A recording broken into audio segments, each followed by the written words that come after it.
Bien, donc nous avons désormais créé nos deux coques de clé USB. Il nous reste à l'intérieur à mettre la carte à puce, pardon, pas la puce de la clé USB, excusez-moi, ainsi que d'assembler le tout. Alors, jusqu'à présent, nous n'avions créé que les pièces, c'est-à-dire que les éléments qui tiennent un seul tenant. Maintenant, nous allons créer un fichier d'assemblage dans lequel nous allons assembler toutes les pièces. Alors, pour cela, j'ai préalablement téléchargé un fichier zip que j'ai mis dans mon dossier d'exercice de clé USB qui se situe ici. C'est un fichier zip qui s'appelle entraînement à SolidWorks. Alors, je vais le dézipper. Alors, pour ceux qui ne savent pas comment on fait le bouton droit. Alors, extraire tout. Vous cliquez sur extraire. Et là, automatiquement, un dossier a été créé, entraînement à SolidWorks, dans lequel je vais avoir les pièces. Si vous ne faites pas ça, vous ne pourrez pas aller au bout de l'exercice. Maintenant, le fichier zip, je n'ai plus besoin, je peux le supprimer. Bien. Dans entraînement à SolidWorks, je me retrouve avec deux fichiers, avec deux extensions différentes. La première, je me retrouve avec un fichier SLDPRT qui s'appelle connecteur USB. Si je le sélectionne, je vois que c'est ma carte à puce. Ceci est une pièce de ma clé USB. Tous les éléments sont assemblés et sont fixés, d'où l'extension SLDPRT comme port. Vous avez ici le même fichier, mais qui est un fichier d'assemblage. Dans ce fichier, je vais pouvoir non seulement utiliser la puce de la clé USB, la carte de la clé USB, mais je vais aussi pouvoir y ajouter les coques à l'intérieur. C'est ce fichier-là qui m'intéresse. Je vais donc l'ouvrir en double-cliquant dessus. Voilà, je clique sur OK.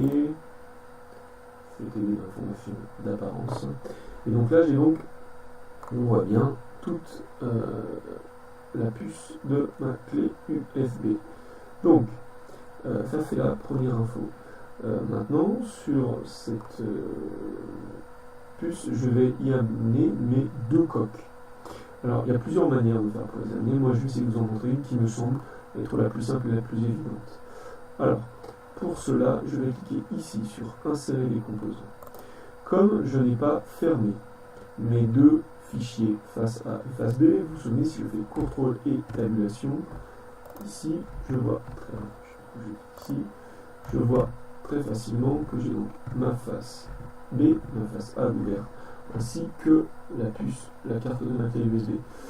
Donc, je vais aller sur mon fichier d'assemblage, clé USB à terminer, et je vais insérer les composants. Si je ne les vois pas ici, c'est-à-dire qu'ils ne sont pas ouverts, ce n'est pas grave, je clique sur parcourir, et je vais aller chercher ici, dans exercice clé USB. Si je ne les vois pas, je n'oublie pas de sélectionner tous les fichiers ici. Et là, je verrai bien tous les fichiers disponibles. Donc moi, je sélectionne par exemple la face A, je clique sur ouvrir, et la face A, automatiquement, elle vient s'insérer quelque part dans la pièce. Donc là, je le bout de ma souris, il suffit de cliquer où je veux, peu importe, pour pouvoir la fixer, ou la poser temporairement, par exemple. Je clique ici, et là, automatiquement, ma pièce est positionnée. Bon, elle n'est pas du tout bien orientée. Je peux la reprendre très facilement en cliquant dessus et la déplacer. Ce n'est pas un problème. Je fais ce que je veux avec. Moi, ce que j'aimerais, c'est pouvoir l'orienter à peu près, pour qu'elle puisse à peu près s'emboîter dans la carte de ma clé USB. Pour cela, je vais cliquer non pas sur déplacer le composant, qui m'aide à déplacer le composant, mais rotation du composant. Donc, en cliquant sur rotation du composant, j'ai une petite flèche circulaire qui s'affiche, et là, regardez, je vais pouvoir, en sélectionnant ce composant, le faire tourner. Donc je vais le faire tourner en bougeant ma souris, en faisant des cercles avec ma souris, pour qu'il soit à peu près aligné, mais à peu près, c'est vraiment pas précis, sur ma clé USB. Une fois qu'il est à peu près bien présenté, je vais cliquer sur échappe, et je vais ajouter entre ces deux pièces des contraintes. De la même manière que j'ai pu ajouter des relations dans l'esquisse entre deux traits, je veux par exemple que cette petite ergo là aille parfaitement dans le trou qui soit là. Donc là, c'est très facile. De la même manière, je sélectionne par exemple le pourtour de mon ergot, et je vais sélectionner la face intérieure en parallèle de mon perçage. Je n'oublie pas, pour sélectionner les deux, de garder la touche CTRL appuyée. Sinon, je peux n'en sélectionner que un. Une fois que j'ai fait ça, je vais cliquer sur Contrainte. Et automatiquement, lui, il va se dire, je veux que ces deux pièces-là soient parfaitement collinéaires. C'est-à-dire que je veux que le cylindre qui est là soit collinéaire. C'est-à-dire que ça ressemble parfaitement au cylindre qui est là. Hein. Donc là, je peux maintenant valider. J'ai validé ma contrainte. Et je peux désormais déplacer ma pièce. Vous avez vu, je peux la faire pivoter autour de l'axe du perçage. Je vais faire pareil pour l'autre ergot, évidemment. Donc, surface extérieure. Alors, on va faire un petit peu différemment cette fois-ci. Là, on est toujours bien. Je vais cliquer sur contraindre dans le premier temps. Et là, il va me demander quels sont les éléments que vous voulez contraindre. Eh bien, moi, je veux le cylindre extérieur de l'ergot et le cylindre intérieur du perçage. Et là, automatiquement, vous avez vu, mes deux pièces se sont alignées. Je n'oublie pas de valider. Et là, maintenant, je ne peux plus déplacer que ma pièce en hauteur. Il me reste très facilement à contraindre la face extérieure des broches de ma clé USB sur cette face du boîtier. Pareil, en appuyant sur CTRL et en cliquant sur contrainte. Et automatiquement, ma clé USB vient s'emboîter l'une dans l'autre. Il me reste à insérer la face B, donc la face symétrique, insérer les composants, je clique sur face B, je viens déplacer ma souris et hop, elle apparaît.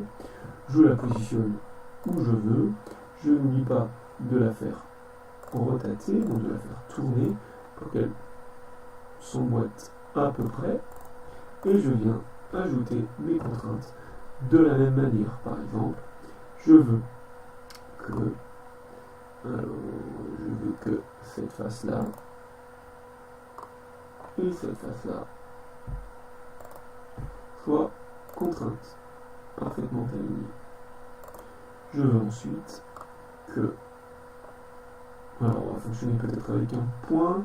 Je vais prendre le point qui est sur le sommet ici et le point qui est sur le sommet ici. Donc, je n'oublie pas toujours d'appuyer sur la touche CTRL pour sélectionner deux points. Et je lui dis bien que je veux que ces deux points soient parfaitement alignés. Qu'est-ce qui s'est passé? Voilà, je peux pivoter autour de ce point-là. Alors, c'était une possibilité, mais finalement, cette possibilité ne me convient pas. Donc, je valide. Toujours dans mon Feature Manager, j'ai bien mes trois pièces, donc mon connecteur, ma face A. Dans ma face A, j'ai toujours toutes les opérations que j'ai faites, donc le brossage, l'enlèvement de matière, etc. Et dans chaque opération, j'ai bien toujours l'esquisse correspondante. Donc j'ai bien tout ce que j'ai réalisé depuis le début de toutes les pièces dans mon Feature Manager. Et j'ai aussi et surtout ici les contraintes. Donc, on voit ici les contraintes coaxiales que j'ai créées ici, la contrainte coaxiale que j'ai créée là, ainsi que les coïncidences que j'ai créées. Moi, je sais pas, je vous ai dit que le point ne me convenait pas plus que ça. Donc j'ai juste à le sélectionner, à appuyer sur supprimer, on va faire bouton droit, supprimer, effacer, supprimer. On nous demande de confirmer. Oui. Alors, moi je voudrais tout simplement maintenant, au lieu de fonctionner sur des points, je vais fonctionner avec des arêtes. Je pense que ce sera plus efficace et vraiment contrainte à faire. Donc je vais fonctionner avec des arêtes, je vais sur contrainte. Et ça ne marche pas mieux. C'est pas grave, on va fonctionner avec des arêtes. Maintenant je vais prendre cette arête là et l'arête du dessous. Et voilà, mon bac USB est complètement fermé, bloqué et close. Il n'y a plus de degré de liberté, toutes les coques, je ne peux plus les bouger, je ne peux plus bouger mon boîtier, tout est figé, tout est fixé, ma clé USB est terminée. Il me reste désormais à créer un bouchon, parce que quand même, une clé USB, il faut un bouchon. Et puis tout simplement après, on pourra jouer sur les couleurs, écrire du texte, etc., faire des choses jolies, et on sera prêt à l'imprimer à l'imprimante 3D. Voilà, merci beaucoup, je n'oublie pas d'enregistrer mon fichier à la fin. J'enregistre tout. Voilà, alors le fichier d'assemblage va s'appeler clé USB à terminer. Il n'y a plus d'étoile au bout de CVLSM, ça veut dire que c'est sauvegardé. C'est donc terminé, je suis prêt à créer un nouveau bouchon.